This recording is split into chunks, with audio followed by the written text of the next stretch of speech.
Hello friends, today we are going to see a one-dimensional harmonic oscillator using a steady-state equation, and this is our a last application according to the syllabus point of view.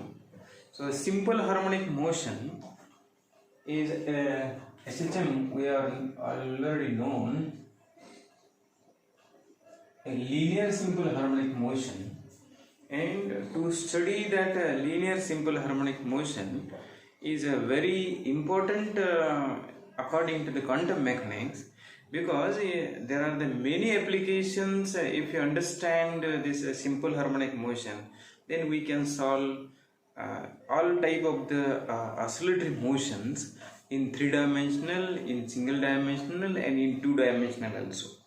So this is the very applicable model for solving the problems in physics, in engineering, in chemistry.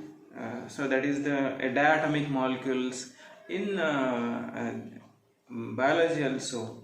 And once we understand how this simple harmonic motion or simple one-dimensional harmonic oscillator is solved using the quantum mechanics, then it is applicable to the majority branches of the science. Okay, so to solve this problem, first we see a classical one.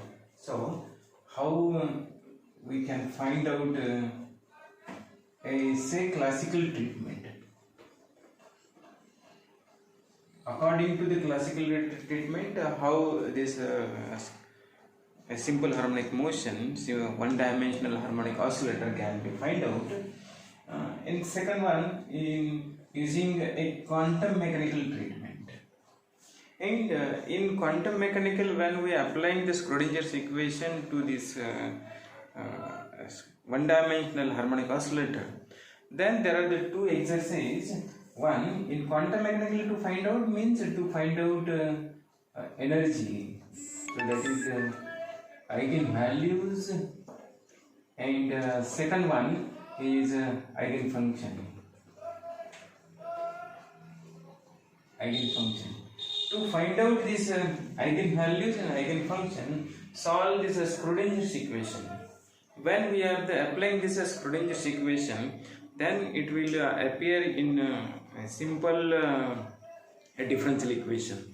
Okay, but in case of harmonic oscillator, it is somewhat complicated, and then just beginning with a differential equation which is given in Schrodinger's equation, so that we transfer into the Hermite polynomial differential equation. When we solve this Hermite differential equation using a power series method, so that power series method we have studied in last sem in MMP chapter, in MMP paper. Okay, so the same method we apply here. So using that Hermite polynomial, solve this Hermite polynomial using the Forbes's power series method. Okay, and from that solution we get the energy eigenvalue is equal to 1/2 plus n h cross omega. So this is the eigenvalue, and from that eigenvalue corresponding ground state energy n is equal to 0, then h cross omega by 2. So this is the minimum energy. It is also called the ground state energy. Then excited state energy, and from that one-dimensional energy spectrum of oscillator. Okay, so this is the exercise for this En, and another exercise to find out the eigenvalue, eigenfunctions, and corresponding what is the nature of the eigenfunctions, and from that what are the probability of the finding the particle in that oscillatory motion. Okay, so this is the exercise, and after that correspondence principle, and finally we will see what is the concept of the parity with this article. So this is our outline of this to study the linear simple harmonic oscillator, and now we will see a classical picture. One-dimensional harmonic oscillator using a classical. According to we know that in simple harmonic motion, force, the restoring force F is directly proportional to the x. Restoring force is directly proportional to the displacement of the particle, and so that F is equal to a minus of kx, where k is equal to a proportionality constant, and this negative sign shows that a direction of this proportionality, direction of this force is towards the mean position. Therefore, there is a well-known formula for this F is equal to minus kx. Okay, restoring force.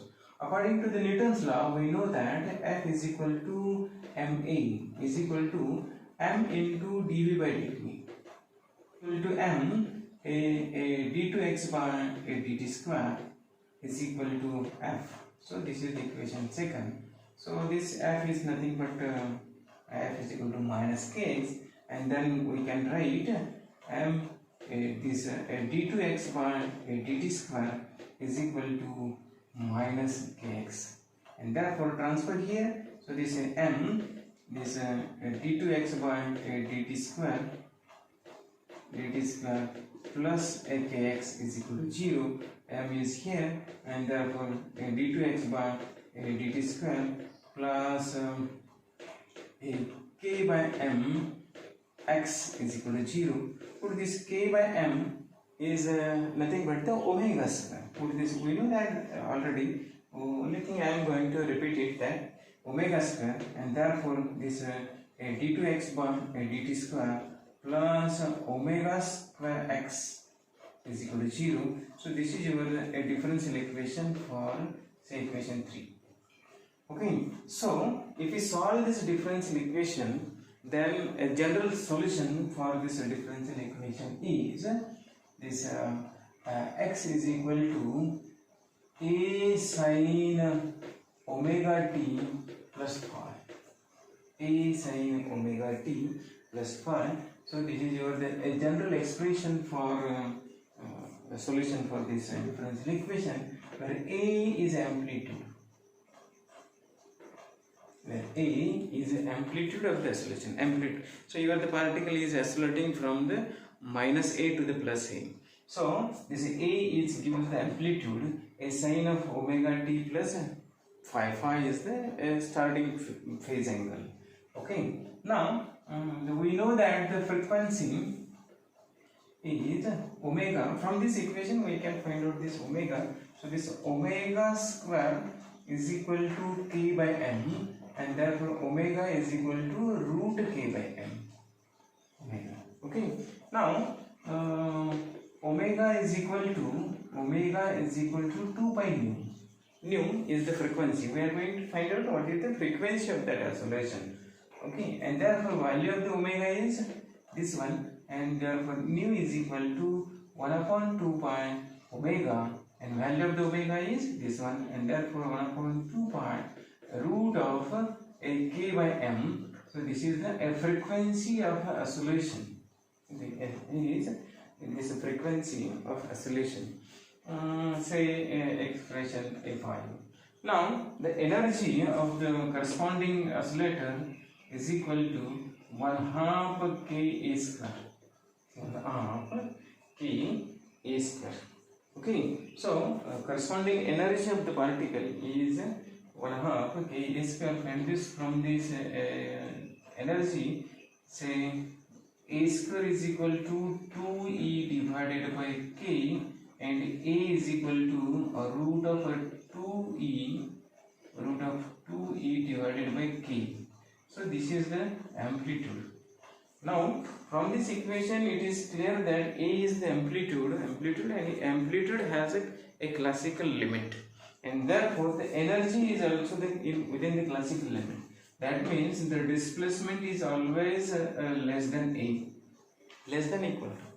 Okay, so within this limit, so this can be calculated from the energy, and there is a definite energy for this amplitude. A is equal to 1 upon root k E upon k. So this gives the amplitude of that.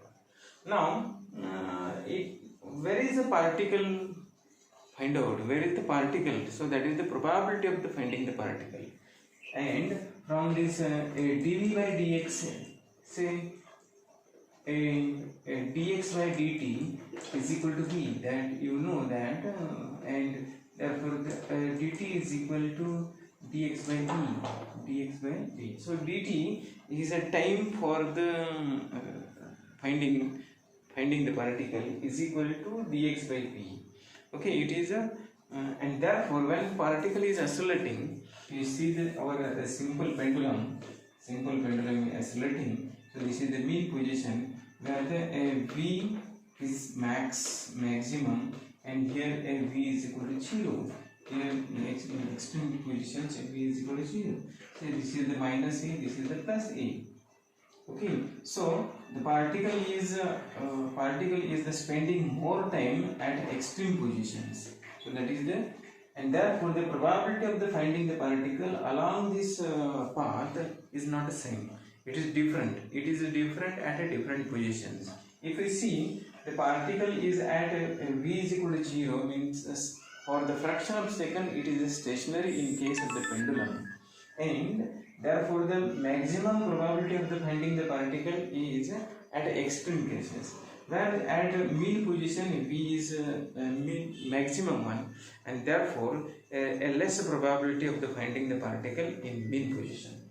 Now it is therefore it is inversely proportional to the velocity, and therefore this probability of the finding the particle dp of x is equal to is 2 dt divided by capital T.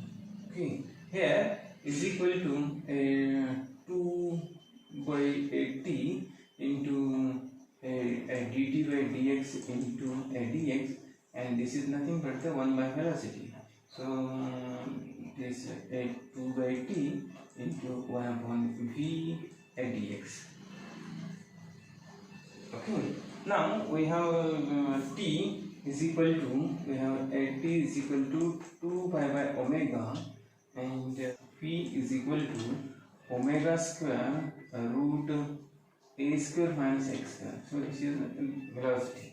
Now if we put these values here, then we get this 2 will cancel, then omega 1 dp is equal to 1 upon pi root a square minus x square. So this is the probability of the finding the particle along the oscillatory, and this is called a probability density. If we calculate the find out the graph of the probability density versus our amplitude, then so this is the probability of the density p of x along this, and this is the x direction, this is minus x direction, and this is the